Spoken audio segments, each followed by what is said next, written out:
If you've spent your life building a strong identity around your sexuality, and then suddenly cancer comes along and throws a wrench in the works, it can be especially jarring. Welcome to the Sex Science Podcast, where we turn the latest peer-reviewed research on intimacy and sexuality into fun, accessible conversations.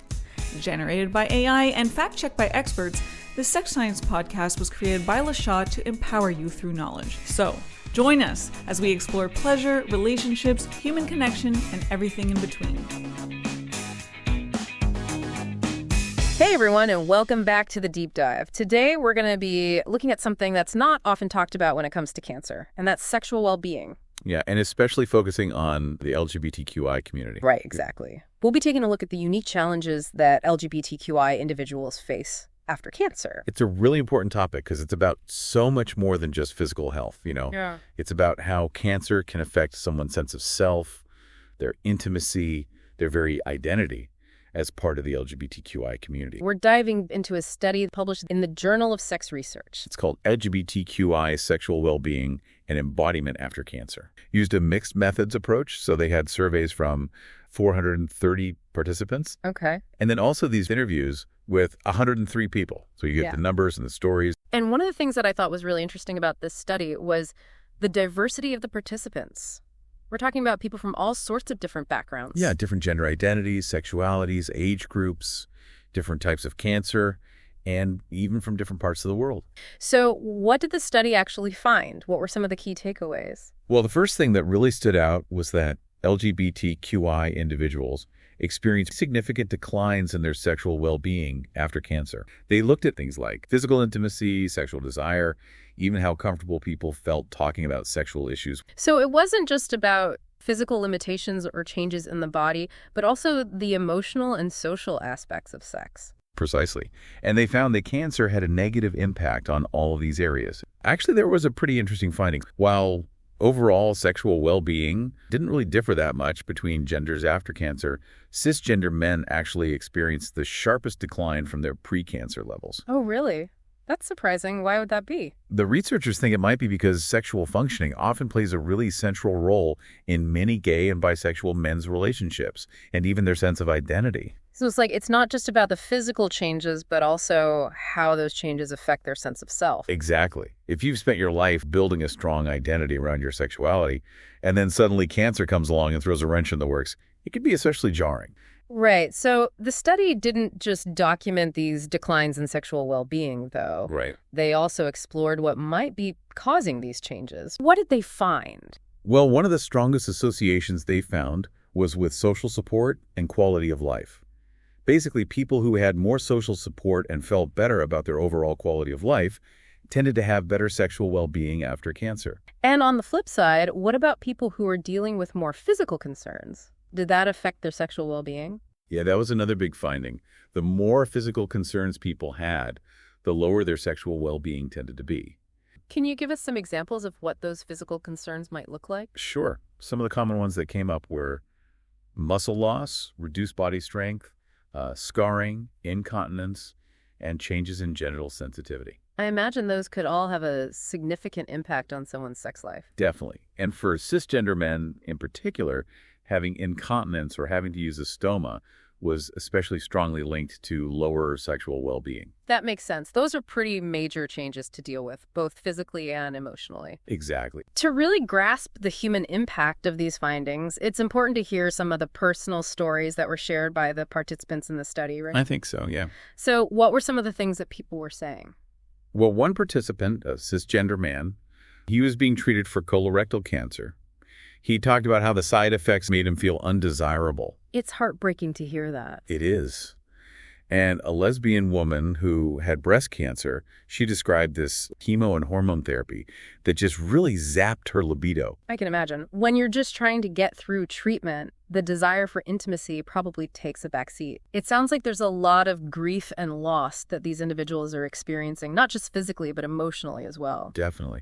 And for a lot of people in the LGBTQI community, that sense of loss goes even deeper. Can you elaborate on that? Well, a lot of the participants talked about how cancer-related changes to their bodies didn't just affect their physical intimacy, but also really disrupted their sense of self and their identity. So for someone whose identity is already so closely tied to their body, cancer can really shake the foundations of who they are. Yeah, it can make them feel alienated from their own body, even disconnected from their community. Do you have any specific examples from the study that illustrate this? Yeah. One participant who identified as a queer femme, she described feeling, quote, broken and disconnected from the wonderful sex cultures I used to be such a big part of, unquote. Oh, wow. That's heavy. Yeah, it's not easy to hear. But you mentioned stories of resilience and positive adaptation. I'm eager to hear more about that. Yeah, for sure. One of the things that really came through strongly in the interviews was the power of communication. Communication. Yeah, and renegotiation, especially within relationships. Okay, that makes sense. But what does that actually look like in practice? Renegotiating sex and intimacy. It's really about having those honest conversations with your partner and sometimes even with your healthcare providers about what feels good, what doesn't feel good, and what's even possible after going through cancer treatment. It's like you're kind of hitting the reset button and figuring out what works in this new chapter of your life. Exactly. And for some people, this meant kind of exploring different types of intimacy or even redefining what sex means to them. I love that. It's not just about loss, right? It's about discovery and change. Exactly. So having a supportive partner who is willing to listen and be flexible, it seems like it would be so crucial in this process. It's huge. Did you see examples of that in the study? Yeah, definitely. One lesbian woman, she had lymphoma.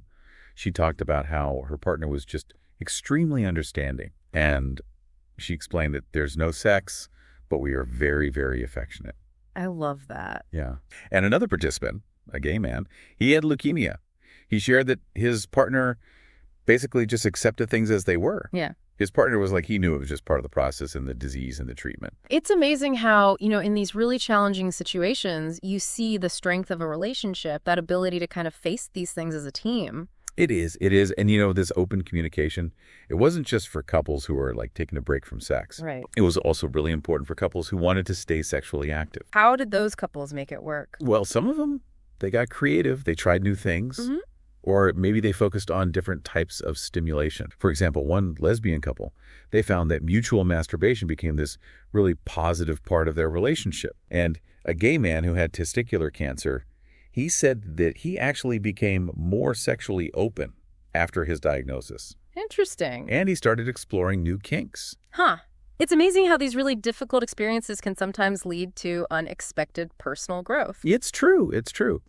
So were there any coping mechanisms that you saw that weren't so helpful? Well, medical interventions can be great, mm-hmm. but they're not always a perfect solution. And some participants shared some kind of negative experiences with things like penile injections, vaginal dilators.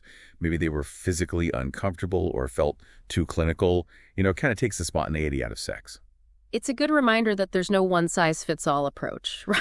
Definitely not. And it's also important to remember that for some people, decrease in sexual desire might just become part of their new normal.